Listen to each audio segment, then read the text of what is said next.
Hey everyone, welcome back to the channel. In my last video, I shared a series of strange events that left me questioning what I thought I knew.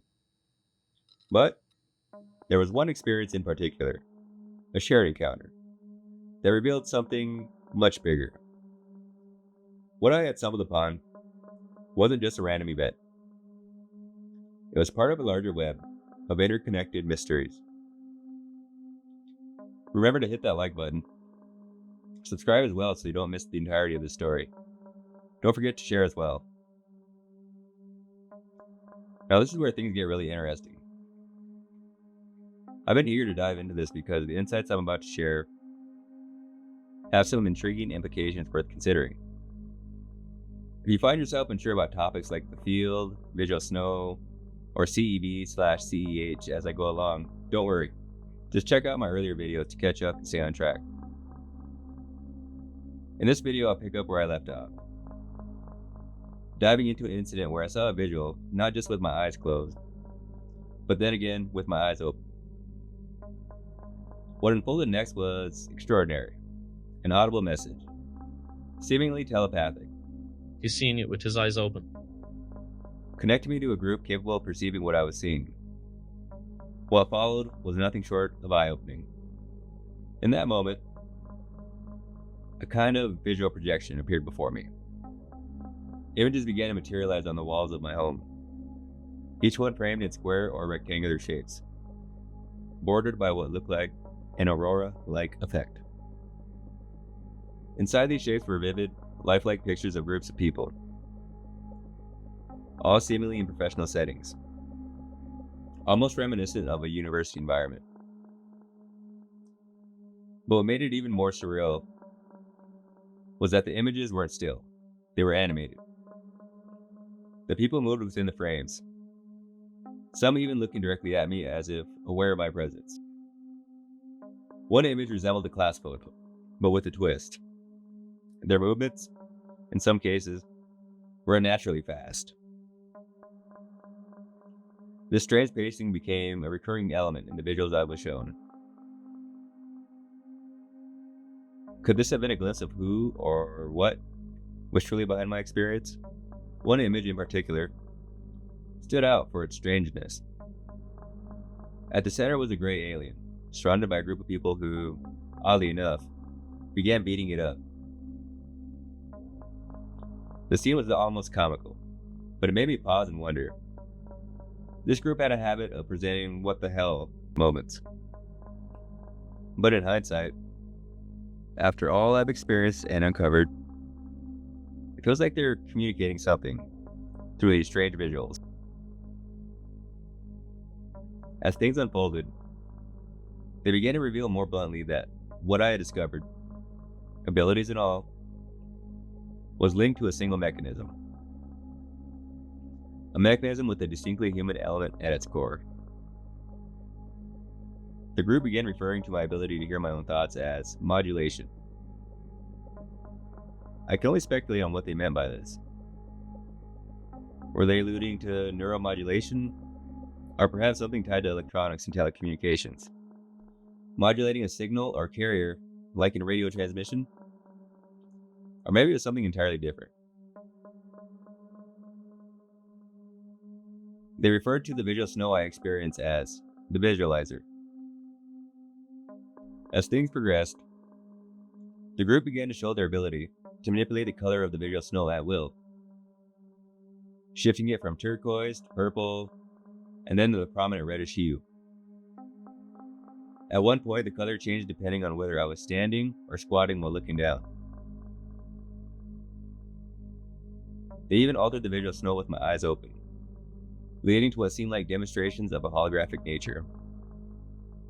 I'll dive deeper into that later. It even involved revelation of an individual I had no prior knowledge of, someone with ties to the CIA. These events also included encounters with UFOs, or, as it's also referred to as, UAPs, along with demonstrations from the group showing they could orchestrate dream experiences.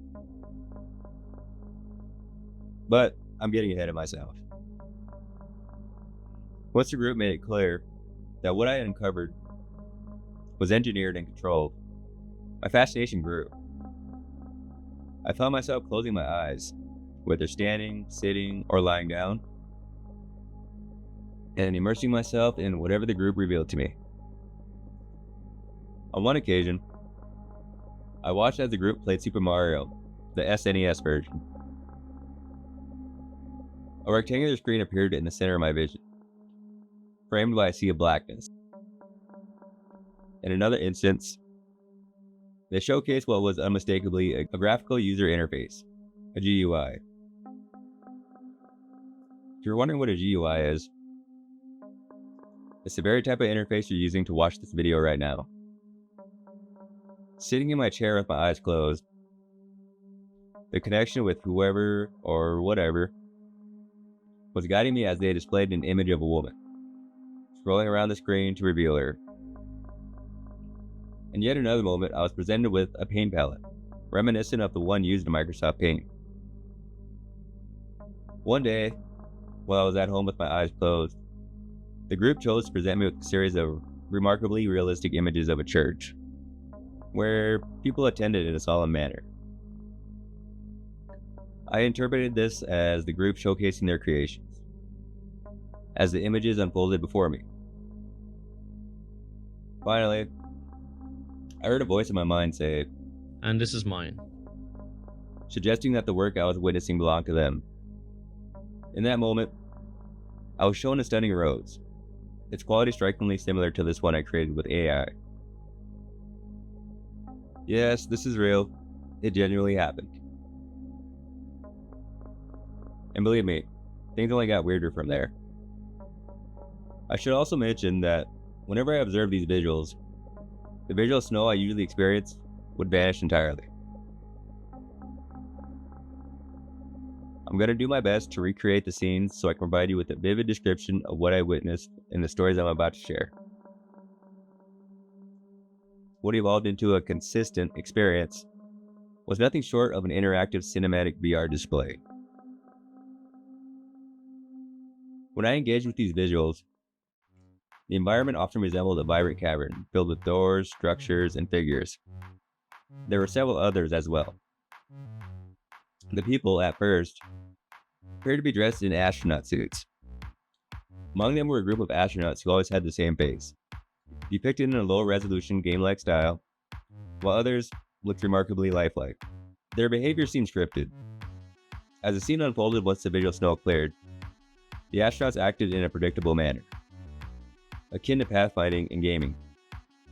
I discovered that I could open and close my eyes, prompting the scene to restart each time. As I began to experiment with this VR experience, I realized I could actively influence and navigate the environment, rather than simply observing it through a fixed cinematic lens. In an upcoming video, I'll detail what I meant by that. Another intriguing aspect I uncovered was that the elements within these low-resolution environments could be enhanced to a level of realistic quality and integrated into my surroundings while my eyes were open. In a previous video, I delved into a concept related to this known as CEB/CEH. The group would even incorporate text into the images and scenes they presented. At one point, I was shown something resembling a PowerPoint presentation featuring a man named Lee. His name was displayed clearly, accompanied by the title CEO. It's worth noting that the group has a penchant for deception. So I approached the content of these presentations with a healthy dose of skepticism. However, I found it fascinating simply to see the text itself. The entire presentation also included images of his family, which added an unusual twist to the experience. In another scene, I encountered text revealing that money had been invested in what they refer to as research, complete with figures and all. The group even infused their environments with music. During one instance, I engaged in a telepathic conversation with them. An odd story I'll share another time. This moment revealed multiple facets at once. As our discussion reached a certain point, the group announced something peculiar. I'm going to vibrate your head. They then demonstrated their ability to manipulate the energy field I mentioned in a previous video, which I can control at will to produce forms or sounds that are audible to me. Pay attention to this detail, as it seems crucial to their connection, and I'll delve deeper into it in a later video. By that time, I already knew they could manipulate the field, but this moment felt particularly cool. The group used the field to create a literal second body I could sense, a miniature version that fit within my head. Remember that thumbnail from the video I posted about hidden senses? Well, it was literally that. Check out that video if you want to get a sense of what I mean by the field. Link in the description. What happened next was fascinating. I observed as the group manipulated the movement within the Visualyzer. The scene resembled a Borderlands-style video game, and they announced, We're going to play a fighting game. all while synthwave music played in the background. They began transitioning from one room to another. But by this point, I wasn't keen on participating. My relationship with the group had taken a turn for the worse. A story I'll elaborate on later. So, I simply opened my eyes and went about my day. After witnessing these displays, along with many others I have yet to share, there's truly a wealth of experiences to recount. It became clear that everything I had encountered before, the paranormal, the supernatural, and the psychic phenomena, originated from this group. I had connected with a mechanism that seemed to weave together these extraordinary elements, revealing an intricate tapestry of understanding and exploration. Each experience, each visual, was not merely a random occurrence, but rather a thread in a larger narrative that linked me to something greater. This realization opened the door to new questions and insights, driving me to further explore the depths of this connection and the mysteries it held. As I unraveled these layers, I began to understand the profound implications of what I had tapped into, leading me on a journey that challenged everything I thought I knew about reality. I'll conclude here for now, but in the next video, I'll dive deeper into my experiences, from holograms, UAPs, to former CIA members, and from overt demonstrations of perception manipulation to the use of dreams as a weapon. There's so much more to unravel. So, stay tuned and keep dreaming.